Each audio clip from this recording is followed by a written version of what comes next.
What's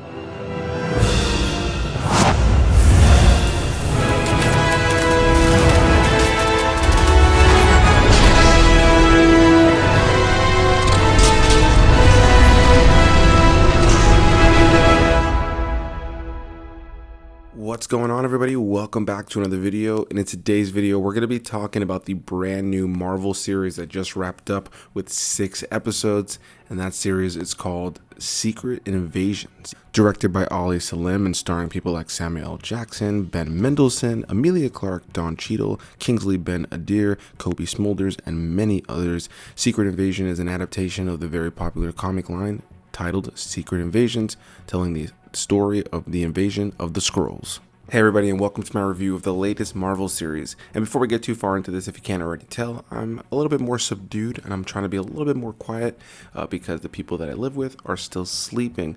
I'm actually going to be going on a trip starting today in just a few hours, so I decided to wake up a little bit early to be able to watch this finale for the season and get my thoughts up here onto YouTube before I head off for this little trip for a couple of days. So I do apologize if I'm just coming off a little bit more subdued and not as loud and just straight projecting my voice as I typically do, but I'll make sure in the edit to up the volume for my voice. But I definitely have a lot I want to say on this series. So when I found out we were getting a Secret Invasion series, I was really excited for it because without a doubt it was one of my favorite comic lines of all time when I was a kid, especially the original Secret Invasion line. It was a huge surprise to get to the very end of that storyline and learn that a lot of the characters we had been following, specifically a lot of those Avengers characters that we had been following, turned out to be Skrulls. And so the base premise of Secret Invasion is just that. There is an invasion going on in Earth where we have a bunch of characters that we're familiar with who turn out to be Skrulls, the characters that in the MCU were introduced in Captain Marvel and have slowly been sprinkled into things since then. And once they were announced, once they were introduced into the MCU proper, I knew that it was inevitable that we would eventually be getting the Secret Invasion storyline. Now, if you're like me and you grew up with Secret Invasions, you really enjoy the comic book line, and you're hoping for an adaptation here that is, at least somewhat like the comic books, I'll start this off by saying that similar to a lot of other adaptations to the MCU that the MCU does, this one, it does not really follow that comic book line all that much. It takes the base premise of an invasion of the Skrulls happening on Earth, and a lot of the characters that we're following in the series itself, including some of the characters that we know and love, actually turning out to be Skrulls within this storyline. I don't want to get too deep into spoilers in this early part of the video. I will be just talking about my general thoughts on the series itself, and then once I kind of wrap up my general thoughts, I'll move into some spoilers, and it's not going to be a play-by-play for every single thing that's happened on an episode-by-episode basis, but I'll get into my thoughts overall in terms of some of the big spoiler moments that I wanted to discuss. And so yeah, going into this, I think I just had to kind of know that this wasn't going to be an adaptation of the story as I know it. I knew it wasn't going to include all the characters that I was expecting to see. The original storyline includes a lot of really popular Avengers characters, and while there are some characters in this show that are, mainline characters of this MCU timeline that we've been following for all this time now, there's definitely a lot of characters that are omitted when it comes to the comic book version of the storyline. And it's very similar to me that what they did with Civil War, where in the comic book iteration of that storyline, there are hundreds of characters involved of all types, all different avenues of Marvel. And of course, for the movie iteration, they'll take the same basic premise and just kind of condense it within the characters that we already had established within the universe. Now, I'm not necessarily saying that Secret Invasions is as good as the Civil War adaptation, but it's a similar thing where the movie is substantially different from the comic book, but the base premise is still there. And when it comes to my thoughts on the Secret Invasion series, it was 6 episodes long, each episode somewhere between 35 minutes to about 55 minutes, and it was a much slower paced show. I had heard a lot of people kind of comparing it to Star Wars' Andor that came out, that was a little bit more of a political thriller, more so than a big action adventure show, similar to what the rest of their respective franchises are. And I think in a world where we have a lot of really lighthearted, kind of silly Marvel stuff that's been coming out recently, it was nice to get a show like this that was a little bit more grounded, a lot more dark, and definitely was more of a political thriller than a big action, over-the-top movie or show that has a whole lot of humor. While there's great moments of humor throughout the course of the show, I thought the tone of this show definitely took us back a little bit more to what I was wanting to see with the MCU, especially post Endgame, where there was always humor, but there was a great level of stakes. And I think that this show kind of leaned more back into that. There are some decisions that were made over the course of the season that I'm not necessarily in love with, but overall I found it to be tonally a really cool show that's different from a lot of the things we've gotten in recent years when it comes to Marvel. And I think if you're somebody who's just been craving a darker tone in the MCU, this is definitely something that's going to be up your alley.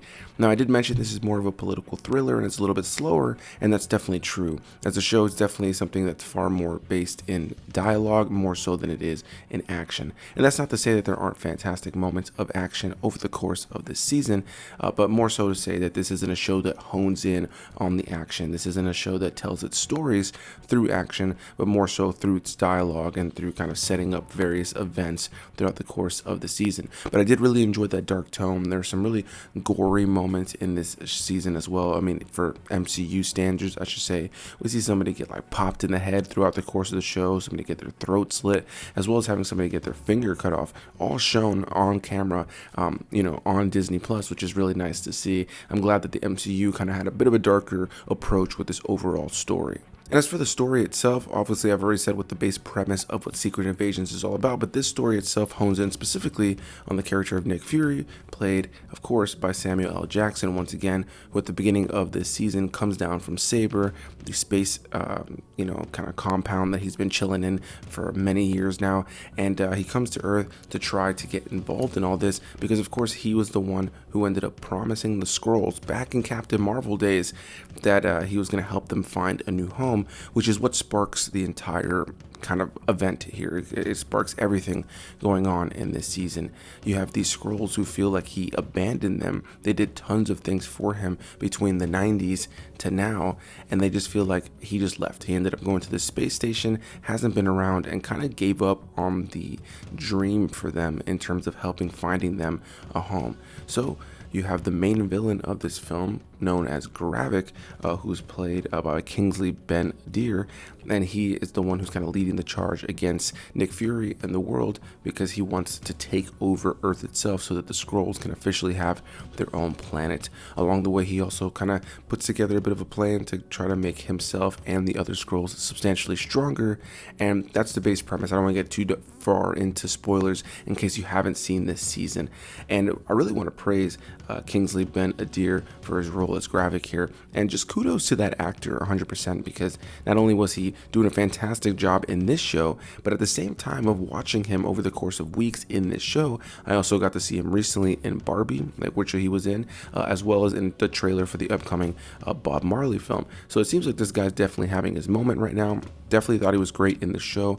I thought he was a great, imposing villain throughout the course of the series, and there's great moments of performance throughout the entirety of the season, thanks to him. And since we're talking about the Skrulls, of course, when you have Nick Fury involved, you also gotta have the character of Talos involved, played by Ben Mendelsohn, of course, originally seen in Captain Marvel. And I thought he was fantastic in this season altogether as well. Really enjoyed a lot of the time spent with him and Nick Fury throughout the course of the show. And one of the more notable things about Ben Mendelsohn's character is the reintroduction of his character's daughter, Gaia, who was much younger when we first saw her and is now much older, played by Emilia Clarke. And she's a character that's conflicted because obviously she grew up under her dad's rule. Her dad was a general for the Skrulls who was out there to try to help Nick Fury get the Skrulls a new home, and was one of the only Skrulls that was still siding with Nick Fury. But now she doesn't necessarily believe in her father anymore, so she's actually working with Gravik to try to take over Earth so that the Skrulls can have a home. And there's a conflicted character there where she has to kind of decide whether or not she wants to side with this person who's now on the opposite side of her own father, or if she's going to side with her father. There's a lot of really good story there, and I thought that there were some great moments between both Ben Mendelsohn and Emilia Clarke over the course of the season. And as you'd come to expect with any MCU project, of course, there is some overlap of some actors and characters that we're familiar with when it comes to other projects. People like Kobe Smulders as Maria Hill, as well as Martin Freeman as Agent Ross, and Don Cheadle as Rhodey. It was really great to see those actors return in their roles, and again, kind of the fun of this show overall is the twist and turns of realizing who's a Skrull and who's not a Skrull over the course of the show, whether it be characters that were introduced introduced in this season itself or characters that we've seen in the past. I also definitely want to praise Olivia Colman as the character of Sonya Falsworth, who has a vendetta against the Skrull and is working alongside Nick Fury in a lot of ways to try to stop the Skrull invasion over the course of the season. There are some other actors and characters I want to discuss here, but I don't want to get too deep into spoilers, and I don't feel like I can talk about them too deeply without doing just that. So, with all that said, overall what I'll say about Secret Invasions is I found it to be a really well shot show that had a lot of fun action throughout the course of the show and some great dialogue. Some of the episodes, especially in the earlier part of the season, I found to be a little bit slower than I think I would have enjoyed to have seen. I think there was definitely some pacing issues at times, but for the most part, I thoroughly enjoyed each episode, and I was excited to watch the show week to week. It was a bummer to see that this was one of the lowest viewed shows for the MCU on Disney Plus, though I do feel like I can understand it. I'm hoping moving on in the future that we can kind of move away from the Disney Plus MCU shows, at least as heavily as we've been continually getting them, because I do feel like it's kind of killing off the overall buzz and excitement for the MCU for a lot of people. Not only that, but of course a lot of the movies haven't necessarily been what people have been wanting, and I just feel like if they just kind of tighten down on having less projects, it could make for better stories. However, I think if you're somebody who just hasn't gotten around to Secret Invasions yet, or you skipped out on it altogether because you're just not in a rush to get to new MCU projects, but you've really been craving something a lot darker within the MCU, I think this is definitely the project for you. I think there's a lot of great moments in this season, and again, it kind of brings back that darker tone with a little bit of a higher sense of stakes. I will say that I think the final episode of the season definitely wrapped up some of the big things a little bit more conveniently than I would have liked, but for the most part I think that there's some really satisfying character arcs throughout the course of the season, some great moments of performance, some great moments of action, and some overall really great visual effects as well. I was a big fan of this show. I definitely enjoyed it, and one other thing I definitely want to mention is the opener, the intro for this show, which had a lot of controversy when the first episode aired because the creators of the intro chose to use AI art in order to bring the intro to life. And it was interesting to see the discussion online, of course, because there are plenty of people who are absolutely not in support of AI art in any way, shape, or form. And of course, that's your prerogative. I'm not here to tell you to have what opinion to have when it comes to AI art, but what I will say on that is that the creators of the intro have actually created intros for plenty of the other Marvel Studios shows, as well as other popular shows in general. So there was still some, art that came into it. They just kind of used an overlay of using AI art in order to kind of create this weird look to it, which I feel genuinely fit the theme overall of the show and the look and the feel of the show. I can understand some people's gripes with that. I personally wasn't bothered by it, and I actually enjoyed the aesthetic of it, as well as the musical composition over the course of the show. But yeah, I just thought that was something I would mention because it was interesting to see the debate that was sparked because of that. But with all of that said, let's go ahead and move on over to my spoiler section of this video. So if you haven't seen the season, definitely go ahead and click off from the video now, or if you just don't care, well, here we are. Let's get into it. And as I said before, this isn't going to be a play-by-play of each episode and each thing that happened, but just wanted to talk about my thoughts on some of the big things that happened. And let's jump straight into the very final moment of the first episode, where we see that Cobie Smulders' Maria Hill, after all these years, was actually killed off. And I kind of kept expecting her to reappear, that it was going to be kind of something that was going to be a twist, that she was actually a Skrull that we saw get killed and that it wasn't actually her, but they don't do that, and it's part of what set up the stakes for the show altogether, especially for Nick Fury. It's what really kind of got him going at the very beginning of the season. He's there to try to get involved and try to stop the Skrull, but right out of the gate you have this character who's been with us since the very beginning of the MCU, who's now been killed. And yeah, it was really sad to see Cobie Smulders get killed in this series overall, just as far as Marvel. I really enjoyed Maria Hill and the time she spent with all of our characters in the MCU, but it definitely felt like a solid launching pad to get Nick Fury to where he needed to be in order for the season to be what it was. And one character I completely left out of this entire discussion up to this point because of the spoilers around her character is the character of Vara, or Priscilla, played by Charlene Woodard, who we end up finding out is a Skrull wife to Nick Fury. Now, if you're watching this and you haven't seen the show, you're probably very confused. But of course, I'm assuming that if you're watching the spoiler section, that you have likely seen the show. And so that was a big surprise for, I think, a lot of people to find out that Nick Fury had this secret wife the entire time that has just been living on Earth in a very, secluded house, just kind of waiting for Nick Fury to come home. And I think that Charlayne Woodard did a fantastic job in this role. She's not an actress I'm familiar with. I don't really know that I've seen her in very many other things. And if I have, I couldn't remember. But when watching this show, I was always hooked into any scene with her, as we find her to be this character who has a lot of resentment for Nick Fury. He wasn't always around to begin with as a husband, which she expected because he's Nick Fury. She's a Skrull, so she's kind of been hiding. Of course, she's, wearing a human face throughout the course of the season, or throughout the course of her life. And, she already kind of holds this resentment for Nick Fury. But there's a great scene where she just has a fantastic monologue where she pretty much tells Nick Fury, listen, you were never around beforehand. Then the blip happened and you disappeared. And I mourned you. I was sad that you were gone. My whole life flipped upside down. And I kind of had to relearn to be myself without you. And then you came back from the blip alongside everybody else. And then you still chose to be away. You decided to go straight to space, to this station called Saber, and not come and rebuild your life with your wife. And so then he comes back down now because of this Skrull invasion, and she kind of has to figure out whether or not she even really cares to have him back in her life in a full romantic way. Whether or not she chooses or cares to want to kind of revert to the loving wife that she once was, or continue to be the Skrull or the individual that she personally is and has been since he's been gone. I thought there was a really interesting thing there, and over the course of the show, not only with her but also with Ben Mendelsohn's character Talos, there are some great moments between them and Nick Fury, where we realize that Nick Fury doesn't always fully appreciate the people in his life. And I will say that this was probably one of my biggest gripes with the season overall, is that there are moments throughout the course of the season where it feels like these people who are close to Nick Fury check him. They give him a check, they make him realize that he hasn't really been making them feel loved, or like somebody that he wants to be around, or that he really values them. And while we know that isn't necessarily the case, I don't necessarily feel like he had the character arc to really learn that in a lot of ways. It feels like he just kind of accepts it, and the characters kind of just accept who he is within it, recognizing that he does care for them and that he does, have their best interest at heart, even if he's not necessarily emotionally there.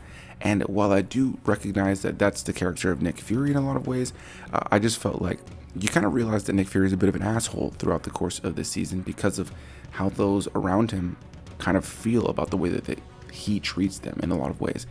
And while I found a lot of that to be really cleverly done, there's without a doubt an element of this show that I felt could have just gone a little bit further into Nick Fury's character, and him having to kind of realize, that he's not necessarily always been the best guy, that he hasn't always necessarily been there for people, even if his intentions have been to be there for people overall. I thought there was an interesting discussion there, and there's great scenes between Nick Fury and his wife in this show, Vara or Priscilla, depending on who she is. Overall, really thoroughly enjoyed Charlayne Woodard in this role, and I hope we see more of her in the future, which, based on the ending of the season, definitely seems like that's going to be the case. Now let's talk about who ended up turning out to actually be a Skrull, and the most notable ones, without a doubt, that we find out right out of the gate are Martin Freeman's character, Agent Ross. We find out that is a Skrull right out of the gate, and a few episodes into the season, we also find out that Colonel Rhodes, War Machine, has turned out to be a Skrull this entire time.